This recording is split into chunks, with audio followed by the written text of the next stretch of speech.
There was a great revival in the Hebrides Solo perdone las faltas de in the ortografía. early 1900s.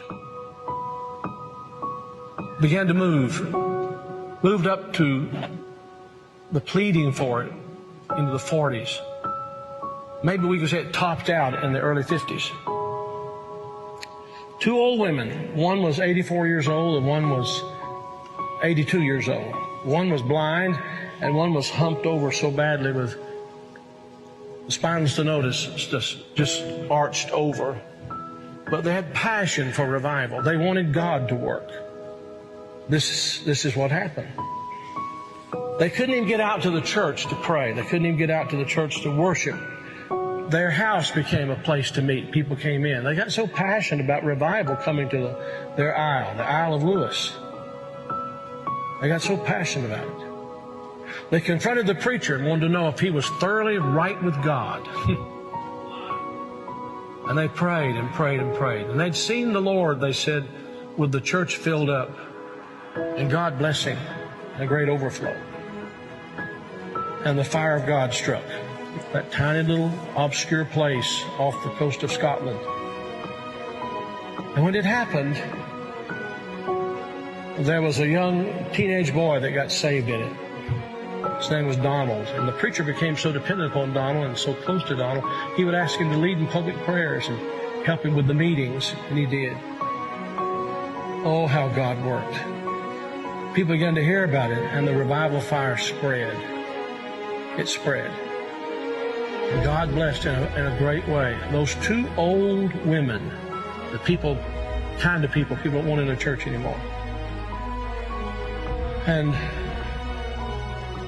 from that same island, there was a young girl who was a cousin to Donald Smith, who immigrated to America.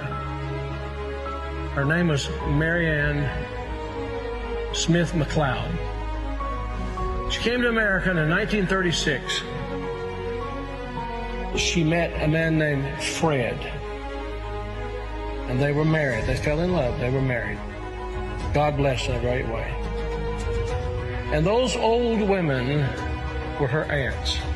And they came out of that fiery revival, They really experienced revival. And they sent a Bible, a copy of the Word of God that had been used in a special way in that revival, to Mary Ann. She started having children. I think it was 1937 she had her first child. They named him after his father, Fred. Then she had her second child, named after herself, Mary Ann. Then she had her third child, Elizabeth. Then she had her fourth child. And she was so impacted by this teenage boy God had used in that revival of the Hebrides. She named him Donald. And she gave him that Bible, the Hebrides Revival Bible. He was born in 1946. He's now the 45th President of the United States. And that Revival Bible is in the Oval Office. I'm saying to you, I don't know how, why, I don't know how it all comes together. But I believe God is putting some things together to give us just a window.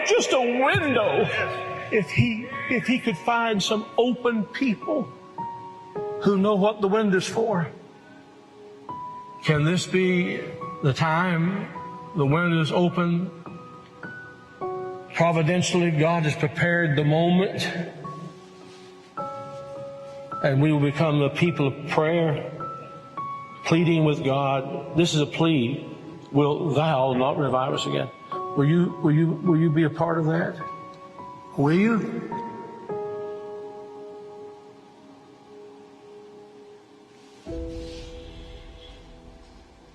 Bueno, realmente es impresionante para mí.